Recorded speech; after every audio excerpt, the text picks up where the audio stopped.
कि 202 विधायक लेकर मुख्यमंत्री बने नीतीश कुमार 3 महीना के अंदर पद छोड़कर जा रहे हैं, क्योंकि उनको भी मालूम है कि जो परिणाम आए हैं ये उनके लोकप्रियता का और सरकार के अप्रूवल का नहीं है। ये मैन्युफैक्चर्ड रिजल्ट है जो कि 10,000 रुपये के प्रभाव से सरकारी तंत्र का दुरुपयोग करके इलेक्शन कमीशन की मदद से लिया गया है।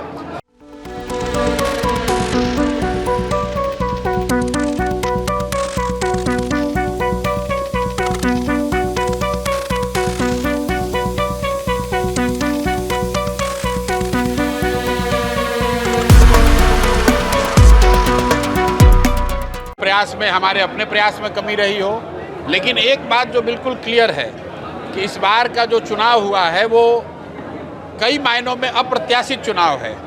पहली बार बिहार में 10-10 हज़ार रुपये देकर वोटों को प्रभावित किया गया है। और पहले तो मैं ये कह रहा था, आप में से कुछ लोगों का मानना था कि ये कह रहे हैं इसलिए कि चुनाव हार गए। डी फार्मा स्टूडेंट्स, अब हो जाइए तैयार। आपके लिए है बहुत अच्छी खबर कि अब केवल डी फार्मा स्टूडेंट्स को ही मिलेगी फार्मासिस्ट की जॉब। तो ये कोर्स करने के लिए आपके पास है 2 choices. DPS group of institutions के किसी भी कॉलेज में एडमिशन लेकर के आप घर बैठे कर सकते हैं ऑफलाइन कोर्स, या फिर आप कर सकते हैं ऑनलाइन क्लासेस। और उससे भी अच्छी बात ये है कि डीपीएस ग्रुप के कॉलेजेस जो कि हैं इन 5 शहरों में, रांची, दुमका, देवघर, मुजफ्फरपुर और सीतामढ़ी, इन 5 शहरों के किसी भी कॉलेज में एडमिशन लेकर आप किसी और शहर में बैठ करके ये कोर्स कर सकते हैं।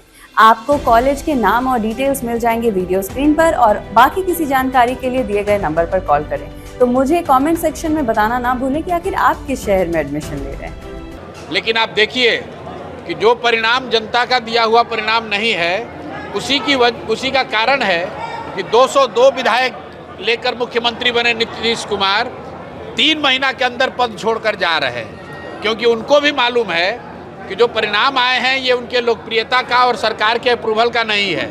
ये मैन्युफैक्चर्ड रिजल्ट है जो कि 10,000 रुपये के प्रभाव से सरकारी तंत्र का दुरुपयोग करके इलेक्शन कमीशन की मदद से लिया गया है। तो जिन लोगों ने इस परिणाम को लाने में अपनी भूमिका अदा की है वो भाजपा के लोग हैं, भाजपा के दिल्ली के बैठे हुए लोग हैं। तो अब वो ये चाहते हैं कि परिणाम हमारी वजह से आया है तो गद्दी पर भी हम बैठें। तो मैंने 2 भविष्यवाणी पहले की थी। एक ये कहा था कि नीतीश कुमार 25 के बाद मुख्यमंत्री नहीं रहेंगे, और दूसरा कहा था कि इनको 25 सीट नहीं आएगा। मेरा आज भी मानना है कि अगर चुनाव फेयर होते, अगर इलेक्शन कमीशन ने 10-10 हज़ार रुपये बांटने की स्कीम नहीं को स्वीकृति नहीं दी होती और बड़े पैमाने पर सरकार की मिलीभगत से चुनाव नहीं लड़ा गया होता, तो नीतीश कुमार को 25 सीट से ज़्यादा नहीं आता। लेकिन चलिए वो बात तो हो गई। लेकिन आप उसका दूसरा जो मैंने बात कहा था कि नीतीश कुमार मुख्यमंत्री नहीं रहेंगे, आप देख रहे हैं कि नीतीश कुमार को पद छोड़ना पड़ रहा है।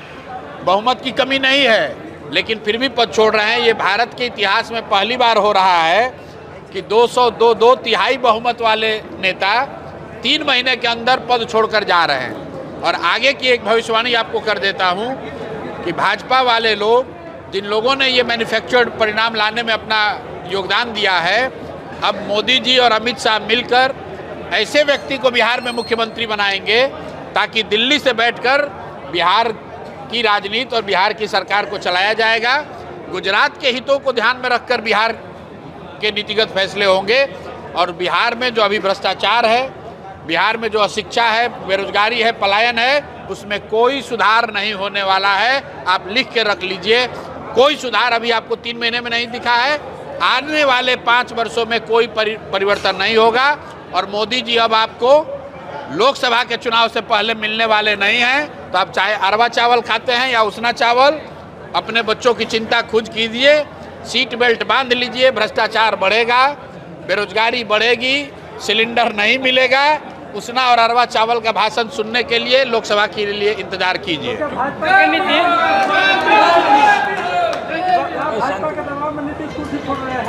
भैया दबाव की बात ही नहीं है। ये जो परिणाम आया है ये नीतीश कुमार का परिणाम ही नहीं है। इस परिणाम को तो केंद्र सरकार ने, इलेक्शन कमीशन ने सरकारी पैसे से खरीदा है, मैनेज किया है। तो जो लोग परिणाम के लिए रिस्पॉन्सिबल हैं, जो लोग ये परिणाम लेकर आए, सत्ता में तो वही बैठेंगे। नीतीश कुमार के चेहरे पर अगर नीतीश कुमार को वोट मिला होता तो नीतीश कुमार क्यों छोड़ते पद? जिस इलेक्शन कमीशन की मदद से जीत कर आए हैं, वो इलेक्शन कमीशन अभी भाजपा के हाथ में है, केंद्र सरकार के हाथ में है। तो केंद्र सरकार ने अपना उस प्रयास का, उस अपने प्रभाव का इस्तेमाल किया है और अपने लोगों को कुर्सी पे बैठाएंगे। क्या करेंगे प्रशांत किशोर आगे? भाई ऐसा है, हमको अपनी रणनीति बनाने की जरूरत नहीं है।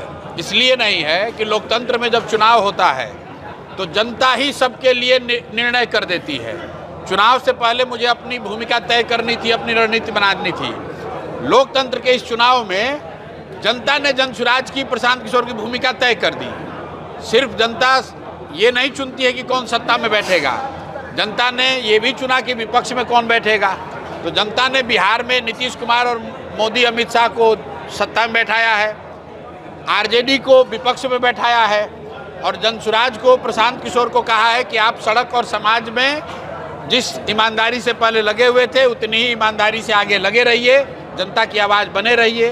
तो हमारी आगे की जो भूमिका है, हम आपका स्कूल नहीं सुधरवा सकते हैं, हम आपका अस्पताल नहीं सुधार सकते हैं, आपकी गरीबी दूर नहीं कर सकते हैं, रोजगार नहीं दे सकते हैं, क्योंकि जनता ने वो अधिकार नहीं दिया है।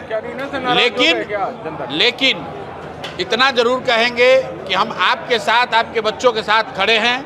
अगर इस व्यवस्था के माध्यम से कोई आपके साथ अन्याय होता है, व्यवस्था आपके साथ अन्याय करता है, तो आपकी आवाज़ बनकर आपके साथ खड़े होंगे। जदयू एमएलसी नीरज कुमार ने कहा है कि प्रशांत किशोर का अब तंबू और टेंट कहाँ गया, कोर्ट ने भी फटकार लगा दी है। अब भाई हर व्यक्ति के सवाल, बात का जवाब देना जरूरी नहीं है। टेंट तंबू अगर कम दिख रहा है तो आपको बढ़िया हॉल दिख रहा है।